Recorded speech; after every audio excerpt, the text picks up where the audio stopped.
नमस्कार मित्रांनो, English teacher चॅनलमध्ये मी सर्वांचं स्वागत करतो. आजचा जो टॉपिक आहे तो आहे चेन द व्हॉइस आणि ही प्रॅक्टिस एक्झरसाइज आहे. प्रॅक्टिस एक्झरसाइज 2 अगोदर एक झालेली आहे. तर हा टॉपिक पुन्हा पुन्हा का घ्यावा लागतो? कारण हा असा टॉपिक आहे की याच्यामध्ये विद्यार्थ्यांना एकदा शिकवलेला भाग लक्षात राहत नाही, कारण त्याच्यामध्ये अनेक बदल आहेत. म्हणजे अनेक बदल करू शकतो प्रश्नपत्रिका काढणारा, किंवा त्याच्यामध्ये अनेक असे प्रॉबिलिटी आहेत की ते विद्यार्थी चुकू शकतो. सर्वसाधारणपणे आपण 12 काळापैकी the sentences from only 8 tenses can be converted into passive voice. 12 पैकी 8 काळाचा आपण पॅसिव्ह वॉइस करू शकतो. आणि पॅसिव्हाइज करताना आपण सब्जेक्ट वर्ब ऑब्जेक्टची रचना जी असते त्याला ऑब्जेक्ट वर्ब आणि बाय सब्जेक्ट असं करत असतो.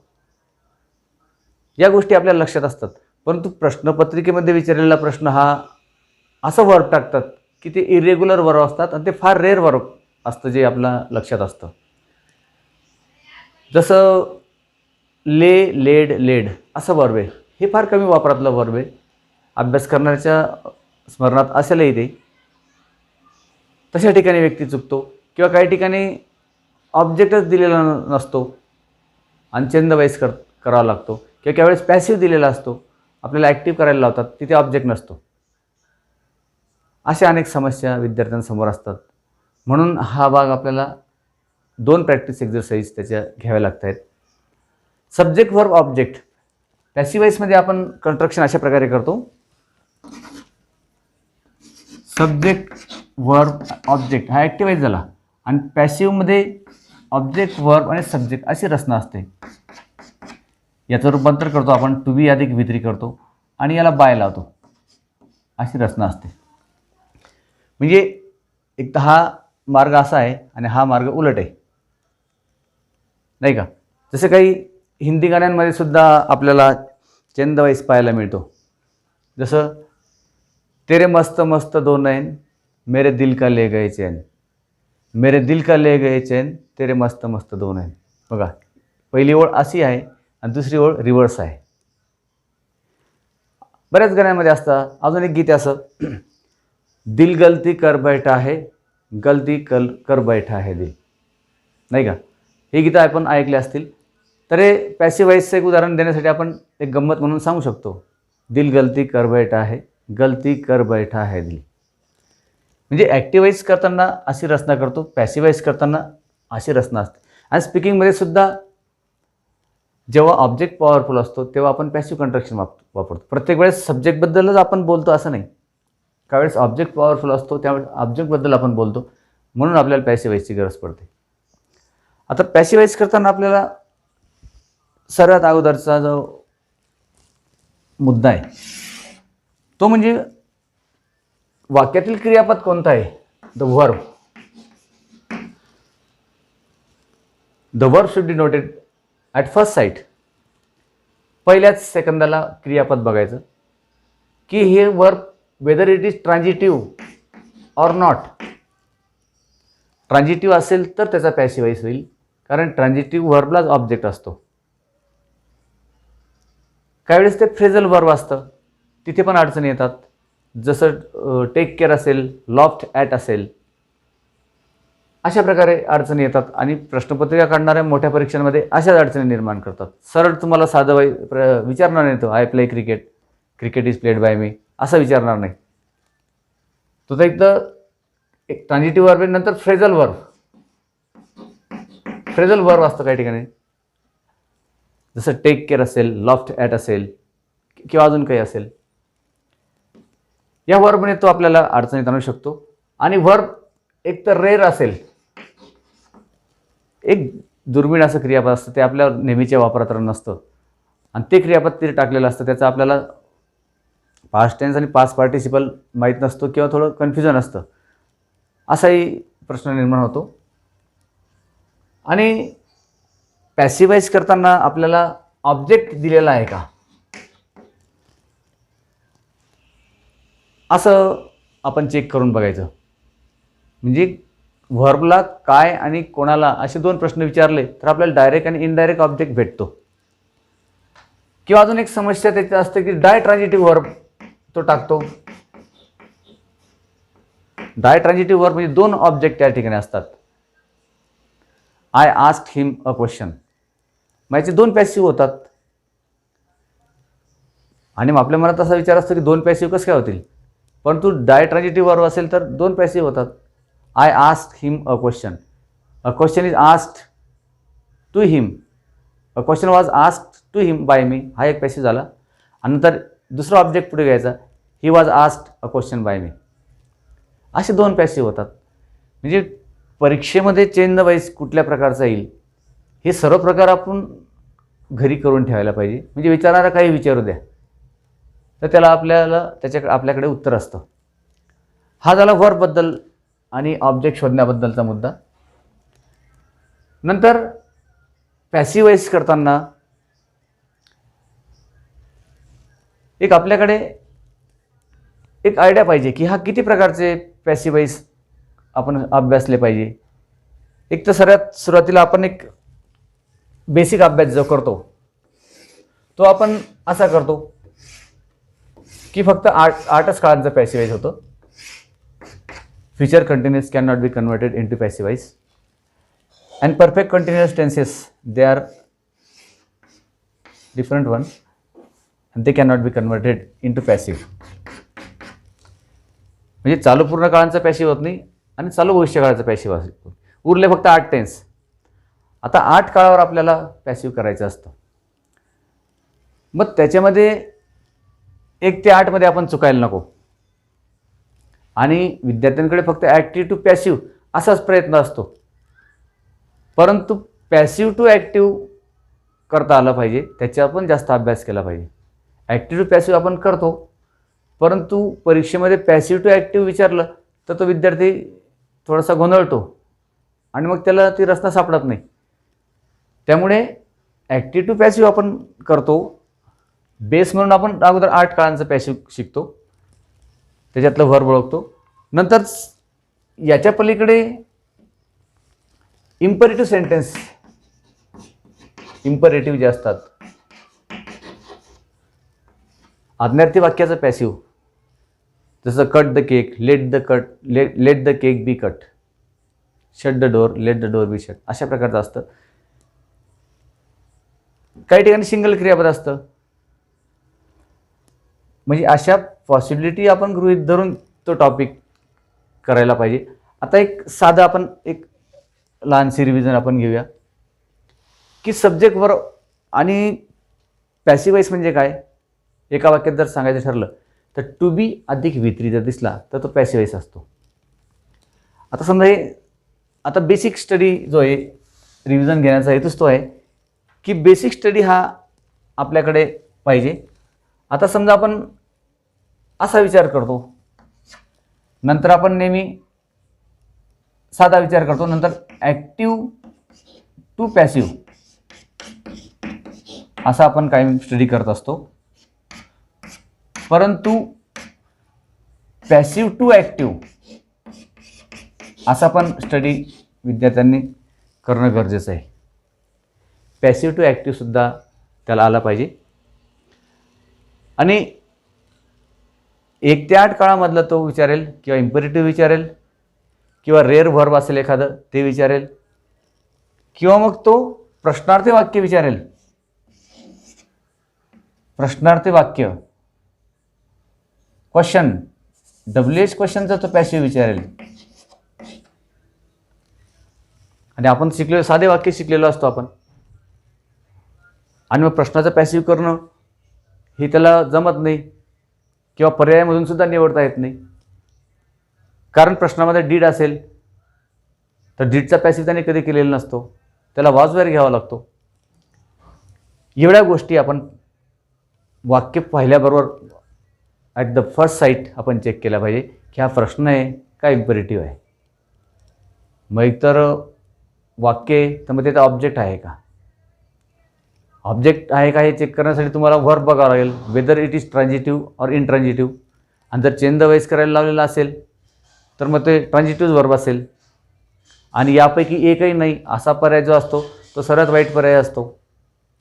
की वाक्य तर दिलेले आहे चेंज द वाईस आणि यापैकी एकही नाही, म्हणजे मग विद्यार्थी करेल तरी काय. तर मग यापैकी एकही नाही म्हणजे ते इंट्रान्झिटिव्ह वर्ब असेल, म्हणजे त्याला ऑब्जेक्ट नाही आहे, म्हणजे पॅसिव्ह कसं करायचं. एवढ्या समस्या आपल्या पुढे असतात.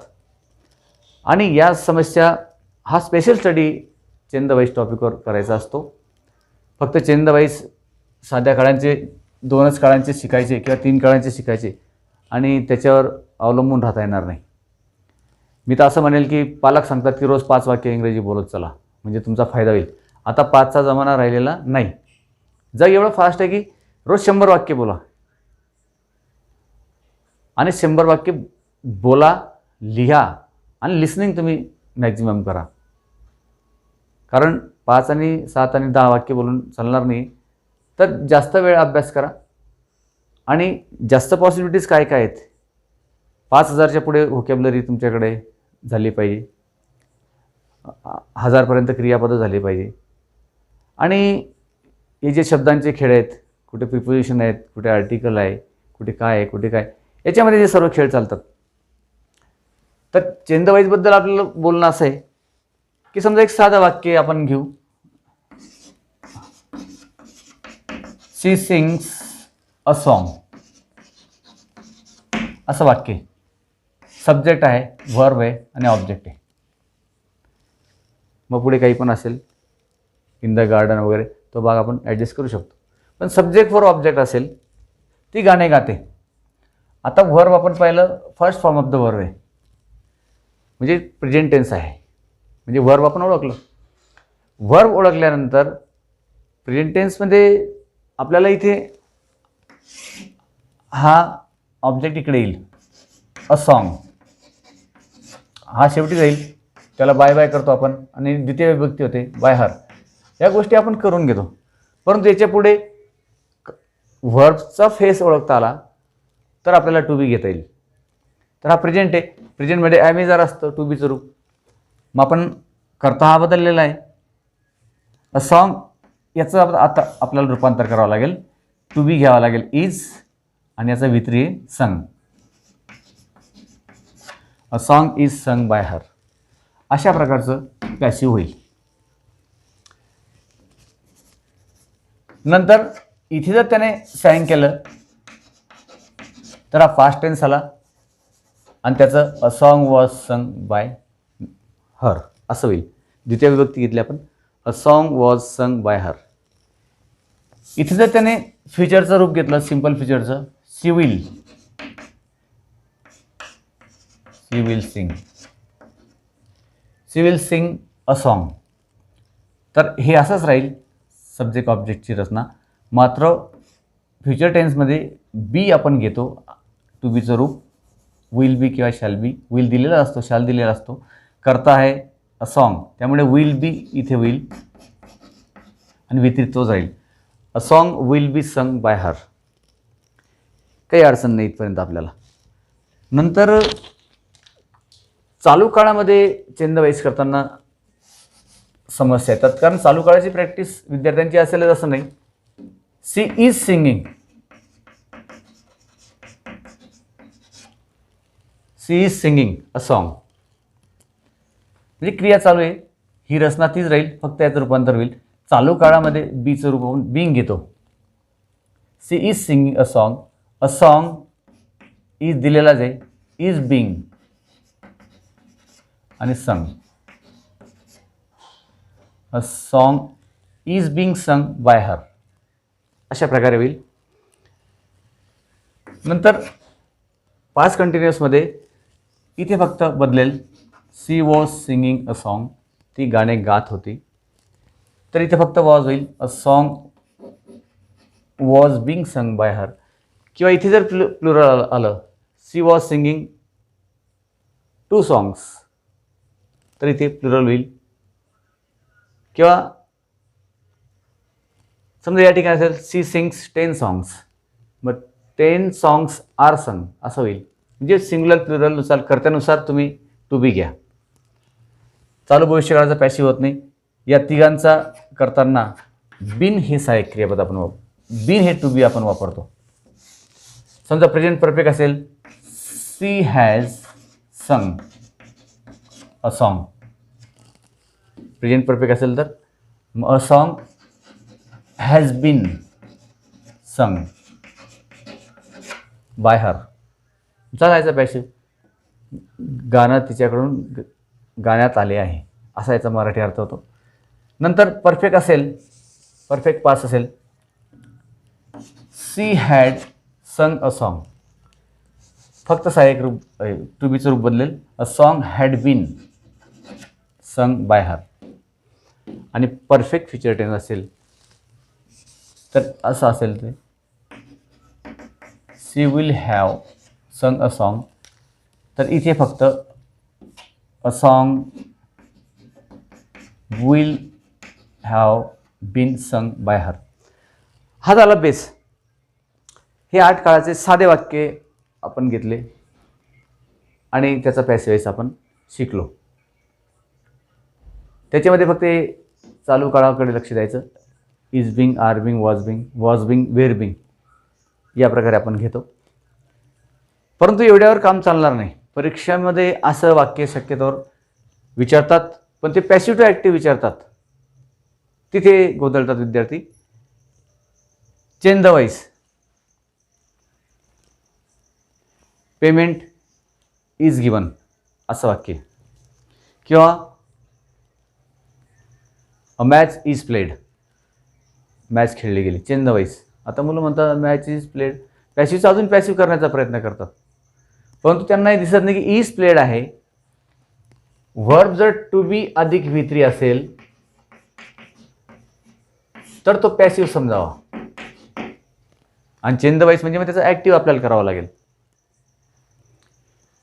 दिलेलं काय हे ओळखणं पण एक टेक्निक. ह्या गोष्टींमध्ये व्हर्ब आपण बघतो चेंज द वॉइस करताना, परंतु तो पॅसिव्ह आहे का ॲक्टिव्ह आहे. काही मुलं असं समजतात की बाय दिलेला आहे म्हणजे पॅसिव्ह आहे. A century was scored by this player. आता त्यांना वाटतं बाय दिलेला आहे म्हणजे पॅसिव्हच आहे, त्याचा ॲक्टिव्ह करा. परंतु काही ठिकाणी बाय दिलेला असेलच असं नाही. अ कॅच वॉज टेकन असं वाक्य असेल, मग ते वॉज टेकन असल्यामुळे तो पॅसिव्ह आहे, त्याचा ॲक्टिव्ह करावा लागेल. मग आपल्याला ऑब्जेक्ट घ्यावा लागेल. अ कॅच वॉज टेकन पुढे काहीच नाही, मग आपल्याला प्लेयर घ्यावा लागेल. बाय किंवा बाय अ प्लेयर घ्या. मग इकडे असं होईल अ प्लेयर टूक अ कॅच, असं त्याचं ॲक्टिव्ह वॉइस होईल. वॉज टेकन आहे, वॉज टेकन म्हणजे तो साधा भूतकाळ असेल. इज टेकन असेल तर साधा वर्तमान काळ असेल. विल बी टेकन असेल तर तो इकडे भविष्यकाळ होईल. म्हणजे इकडून इकडे आपण जातो, पण इकडून इकडे पण आपल्याला येता आलं पाहिजे. या प्रॅक्टिस मधले हायलाईट्स तेच आहेत की आपण ॲक्टिव्हचं पॅसिव्ह करतो, परंतु पॅसिव्हचं ॲक्टिव्ह आपल्याला करता येतं का, किंवा येत नसेल तर काय येत नाही. आपण इकडे येतो ॲक्टिव्ह वॉइसचं पॅसिव्ह वॉइस करतो. आपण काय करतो, इथे ही टू बीची रूपं आहेत सर्व. इथे ॲम इज आर असतो. I take a catch is taken by me असं करतो आपण. I took a catch was taken by me अशा प्रकारे आपण करतो. परंतु पॅसिव्ह वॉइस जर असेल,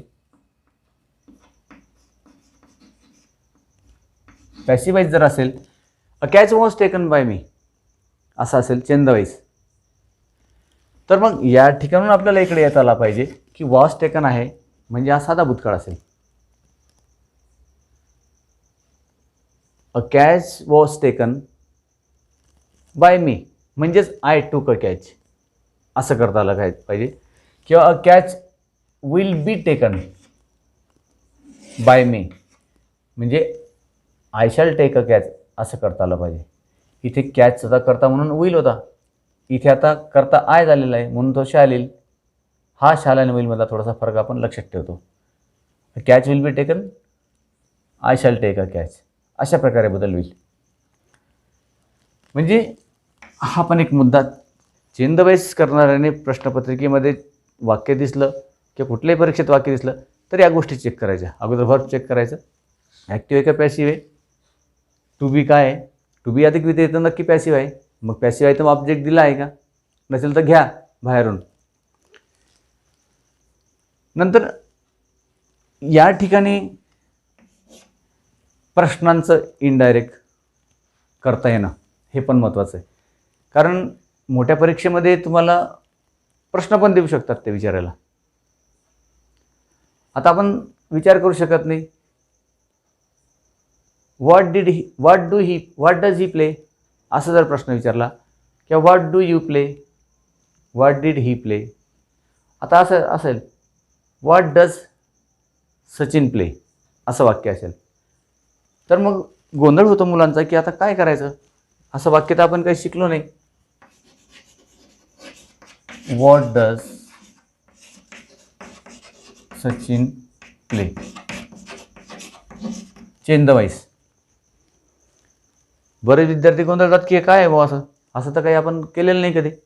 व्हॉट डज सचिन प्ले, आता डज असल्यानंतर आपण अंदाज करायचा की हा प्रेझेंट टेन्स आहे. प्रेझेंट टेन्स आहे म्हणजे सहाय्यक क्रियापद ॲम इज आर आहे. मग त्याचं पॅसिव्हाइज करताना what is played by Sachin, what does Sachin play, what is played by Sachin असं पॅसिव्ह होईल त्याचं. आणि what did Sachin play, what was played by Sachin, what will Sachin play, what will be played by Sachin अशा प्रकारचं पॅसिव्हाइज होईल. जे सहाय्यक क्रियापद जे असेल त्याच्यावरून काळ ओळखायचा आणि त्याच्यावरून मग आपण पॅसिव्ह करायचा. याच्या पुढे जाऊन सांगतो की साधं वाक्य ॲक्टिव्ह टू पॅसिव्ह आपण करतो, परंतु पॅसिव्ह दिलं तर त्याचं ॲक्टिव्ह करता येत नाही. परंतु इकडे जर त्यांनी प्रश्नार्थी वाक्य दिलं आणि चेंज द वाईस केला तरी अडचणी येतात. तर इकडचाच प्रश्नार्थक त्यांनी जर पॅसिव्ह दिला तर मग काय होईल की change the voice what is played by Sachin असं वाक्य जर दिलं पॅसिव्हचं आणि मग सांगितलं की चेंज द वाईस, आणि असेच वाक्य येतात मोठ्या परीक्षेमध्ये, what is played by Sachin, change the voice.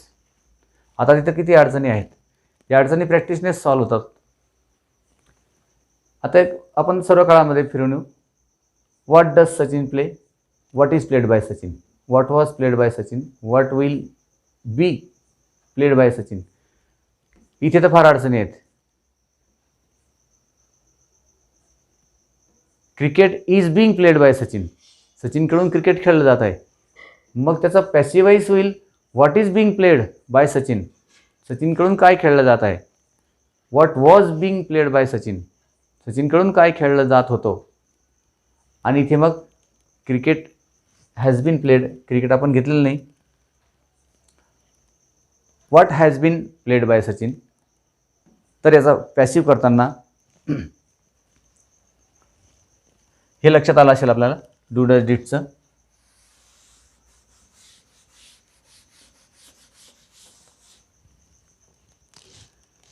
आता याचं पॅसिव्ह आपण साधं वाक्य येऊ. क्रिकेट हॅज बीन प्लेड असं वाक्य आहे.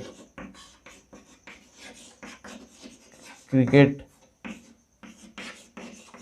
Has been played by Sachin, हा पॅसिव्ह आहे, by Sachin.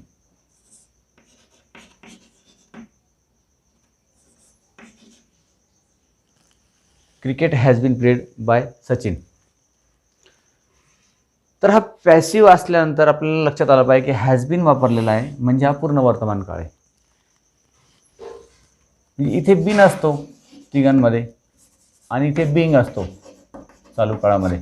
Was being, were being, am is are being, have been, has been, had been, will have bin.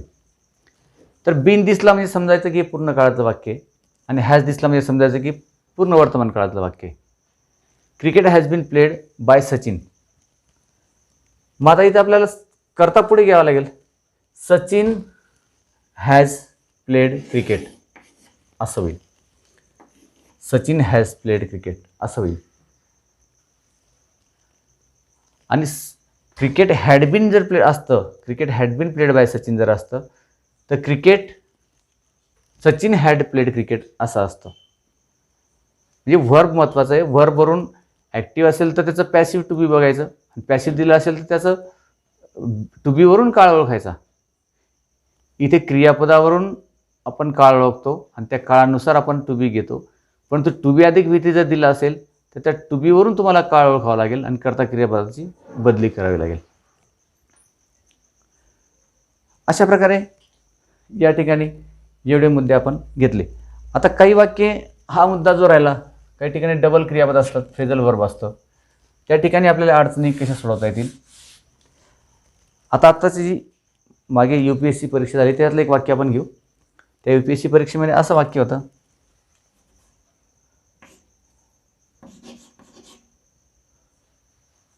My neighbour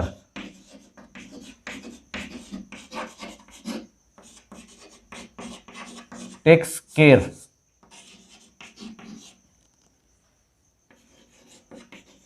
of my dog. My neighbour किंवा my neighbours घ्या, म्हणजे हा S निघून जाईल. My neighbours take care of my dog असं वाक्य होतं. मग आता इथे किंवा टेक्स केअरच राहू द्या, टेक्स पण आहे, केअर पण आहे. मग आता कसं याचं टेकन केअर करायचं का काय करायचं. तर अशा परिस्थितीमध्ये my dog is taken care of by my neighbour असं पॅसिव्ह त्याचं होईल. My dog is taken care of by my neighbour असं पॅसिव्ह होईल. नंतर असं पण वाक्य एका परीक्षेमध्ये आलं होतं,